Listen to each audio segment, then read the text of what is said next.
Next topic is options. This is a real, if you take nothing away from today's seminar, make sure you really listen to what I have to say about options. Getting a top-up. Does everybody know what a top-up is? Yeah. Yep. Getting a top-up is not the same as exercising your option. Does everybody understand that? No. Okay. In your agreement, it will say your term is 10 years. You have an option for another 5 years, and then a second option for another 5 years. They are your options. Your options need to be exercised strictly in accordance with what the clause says. A top-up is when you come to us and say, I've actually only got 20 years left on my agreement. The maximum you can have is 25.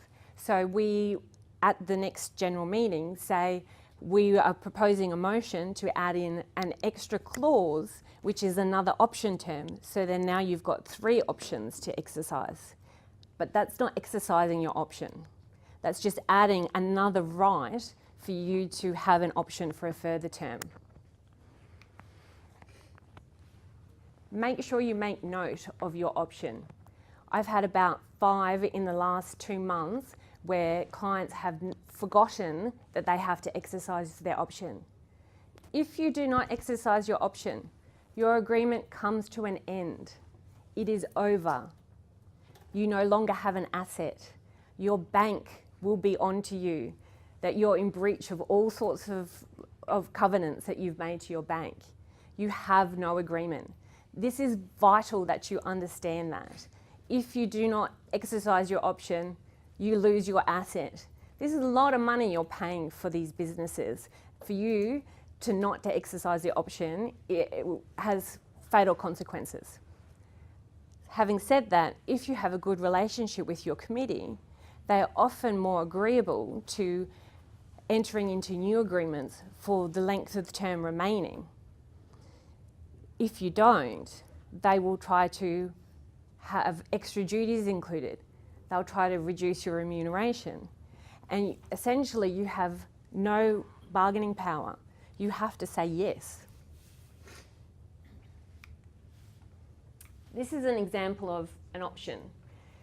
The manager may, by giving written notice to the body corporate after the date 6 months before the end of the term, but before the date 3 months from the end of the term, extend or renew the option or the term of it for a period of 5 years commencing on blah. So what this means is, if your expiry date is the 1st of June 2020, you have to exercise that option between the 3 and the 6 months before that term ends. So before the beginning of the year and the 3 months, so what's that? March, end of March. Okay? You have to give notice. You have to check what the wording says because the notice requirements are pretty specific as well. You have to, there is specific wording which we can of course help you with. Then you need to document that. If you have a sale pending or a top-up pending, if you give your notice, exercising your option, we can include in those deeds that you have validly exercised your option. A buyer will be looking for that and their lawyers will be looking for that to make sure that it's been validly exercised. Because if it's not, what's happened? Your agreement has ended, okay? There are other types of option clauses in agreements. About 5% of them might have an automatic option renewal. And they usually say that this option is automatically extended for the term of 5 years unless a manager gives notice within the 3-month period that he does not wish to exercise the option. They're great clauses because it just keeps going. But 95% of them don't have that clause. Okay, so when we do a top-up, we will try to put the same clause back in. Often the body corporate won't like that. They'll want one where you actually have to exercise the option. What's the reason why they prefer to lower the terms? Yes. So that you have control of how much price it costs? Yes. So you understand there's the accommodation and the standard module. So the standard module has a 10-year maximum term and the accommodation has 25 years. So that's the maximum term you're allowed in that. So, yeah. Sorry, just a quick one. I'm not very familiar with this. So is this a process that we need to be